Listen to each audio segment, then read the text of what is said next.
सैनिकों, चलो उस रास्ते पर चलते हैं। महाराज महाराज, मैं गुस्ताखी के लिए माफी चाहूंगा। देखिए महाराज, मेरा कहना मानिए तो उस जंगल के रास्ते पर मत जाइए। आगे मायावी जंगल का रास्ता प्रारंभ होता है और आप अच्छी तरह से जानते हैं वहाँ की विचित्र घटनाओं के बारे में। बरसों पहले आपकी माँ रानी रुक्मणी भी जिद करके उस जंगल में गई थी और आज तक कभी वापस नहीं आई हैं। महाराज, कहते हैं कि उस विचित्र जंगल में एक विशाल हजारों वर्षों पुराना मायावी पेड़ है। उस पेड़ के अंदर से विचित्र आवाजें आती हैं। कई लोगों ने बच्चों के रोने और औरतों के हंसने तक की आवाजें सुनी हैं। महाराज, क्षमा करिएगा, लेकिन वहाँ मत जाइए महाराज। ये सुनकर राजा विक्रम क्रोधित हो उठे और सैनिकों से बोले, तुम समझते क्या हो अपने आप को? अब तुम हमें बताओगे कि हमें कहाँ जाना है और कहाँ नहीं। अगर हमारी माँ वापस नहीं आई तो इसका मतलब ये नहीं कि हम डर की वजह से बाहर ना जाएं। हमें याद है जब हमारी माँ लापता हुई थी तब हम केवल 10 वर्ष के थे। उस बात को वर्षों बीत चुके हैं। हमारी गर्भवती पत्नी ने हमसे मायावी जंगल देखने की जिद की है तो हम हमारी महारानी की इच्छा सराखों पर रखते हुए उसे अवश्य पूरी करेंगे। राजा विक्रम की बात सुनकर सैनिकों ने सिर झुका लिया। राजा विक्रम अपनी पत्नी सौम्या, बूढ़ी औरत और सैनिकों को लेकर धुंध भरे रास्ते की ओर बढ़ गए। कुछ ही देर बाद सभी एक विचित्र जंगल में खड़े थे। वहाँ चारों ओर कोहरा छाया था और ठंडी हवा बह रही थी। ये जंगल तो बड़ा ही सुंदर है। देखो कितनी अच्छी धुंध फैली हुई है और यहाँ की ठंडी शुद्ध हवा कितनी अच्छी लग रही है। इतना कहते ही अचानक रानी सौम्या पेट पकड़कर बैठ गईं और दर्द से कराहने लगी। अरे अरे अरे अरे, रानी सौम्या, क्या हो गया आपको? क्या बात है? क्या हो गया रानी? महाराज, रानी सौम्या को प्रसव पीड़ा प्रारंभ हो गई है। ये सुनकर राजा विक्रम घबरा गए। ओहो, ये क्या? अब हम क्या करें? हम तो महल से बहुत दूर हैं। तभी बूढ़ी औरत की नजर विशाल वृक्ष पर पड़ी जिसकी जटाएं जमीन को घेरे थीं। वो पेड़ इतना बड़ा था कि पूरे इलाके को घेर रहा था। महाराज, रानी सौम्या को उस घने वृक्ष तक ले जाइए। वहाँ मुझे और रानी सौम्या को कोई नहीं देख पाएगा क्योंकि उसकी जटाएं बहुत घनी हैं। राजा विक्रम तुरंत अपनी पत्नी रानी सौम्या को उस वृक्ष के पास ले गए। अब आप थोड़ी दूर हट जाइए। राजा विक्रम सैनिकों को लेकर थोड़े आगे बढ़ गए। कुछ देर बाद राजा विक्रम के कानों में नवजात शिशु कन्या के रोने की आवाज पड़ी। राजा विक्रम प्रसन्न हुए और सैनिकों से बोले, हाँ हाँ लगता है कि हमारी महारानी ने एक पुत्री को जन्म दिया है।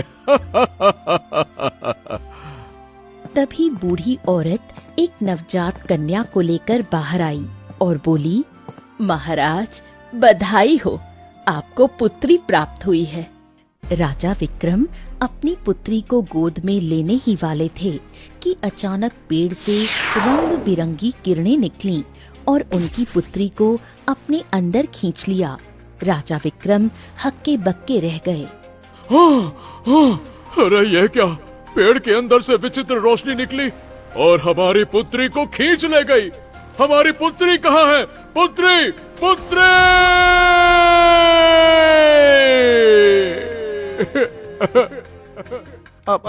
महाराज, हमने आपसे मना किया था।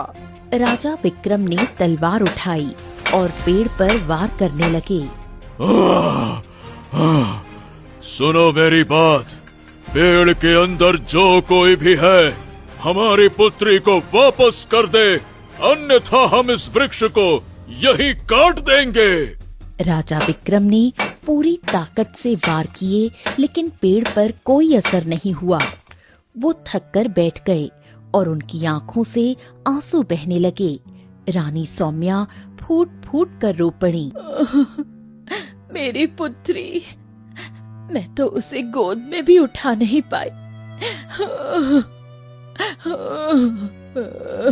महाराज, आपको क्या लगता है यह पेड़ मायावी है? मायावी, इसे काटा नहीं जा सकता है। कुछ देर बाद राजा विक्रम अपनी पत्नी रानी सौम्या, बूढ़ी औरत और सैनिकों को लेकर महल लौट आए। महल में राजा विक्रम को उदास और रानी सौम्या को रोता हुआ देखकर राजगुरु अचानक चौंक गए। हैं? क्या बात है महाराज, क्या हुआ? राजा विक्रम ने सारी घटना बताते हुए कहा,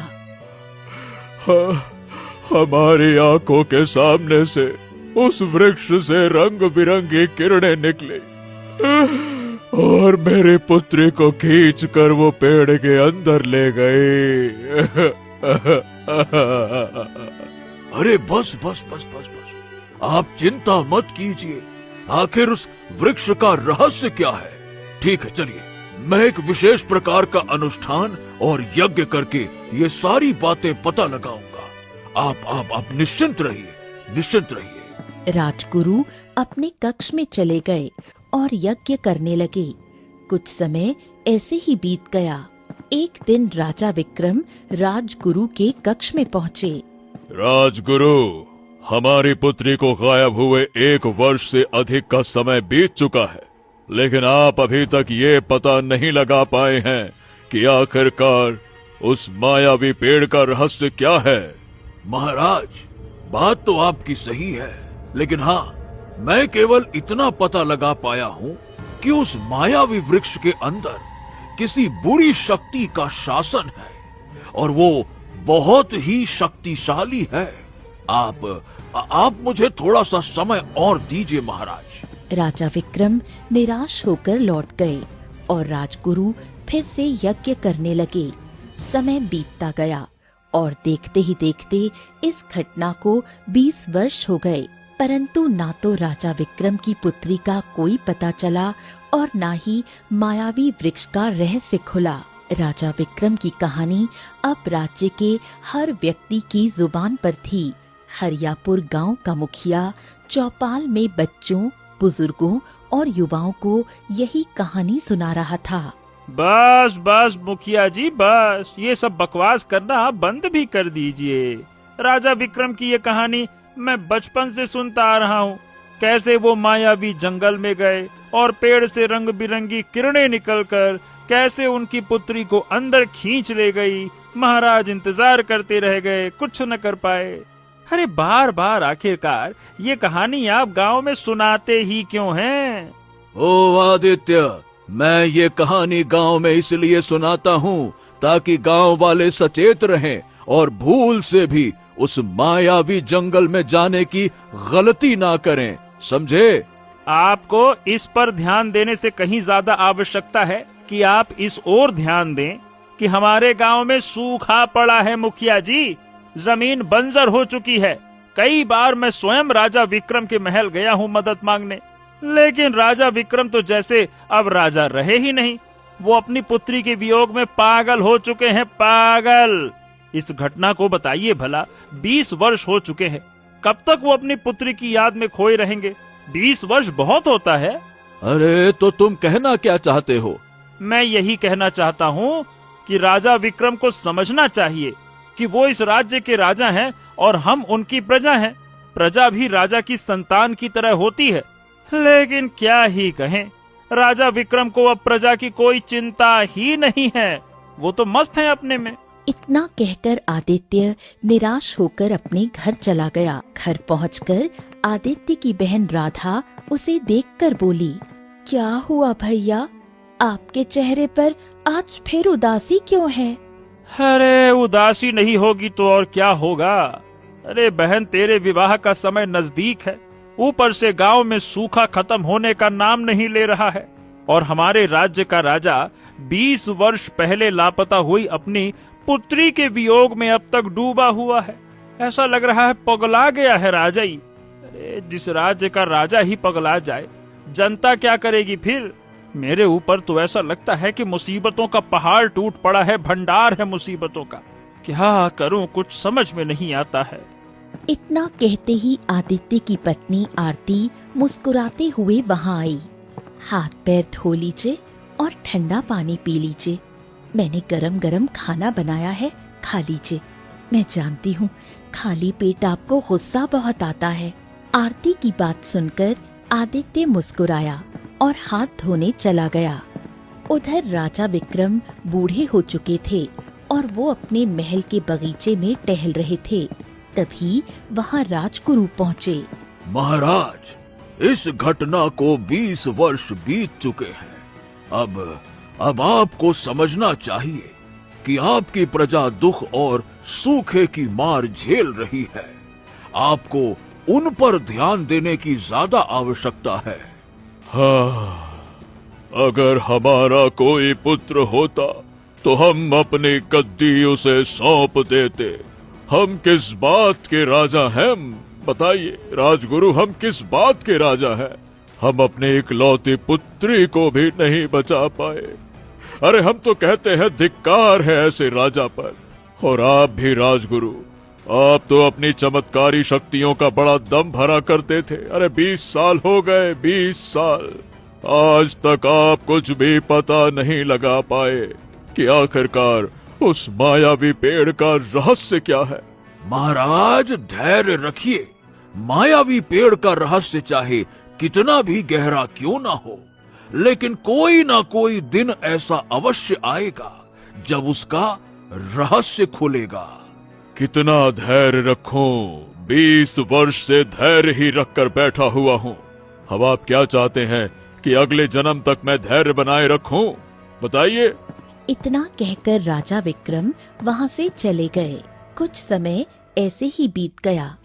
एक दिन हरियापुर गांव का शंभू नाम का लकड़हारा जंगल में लकड़ियां काट रहा था कि तभी उसके कानों में एक स्त्री की मधुर आवाज टकराई।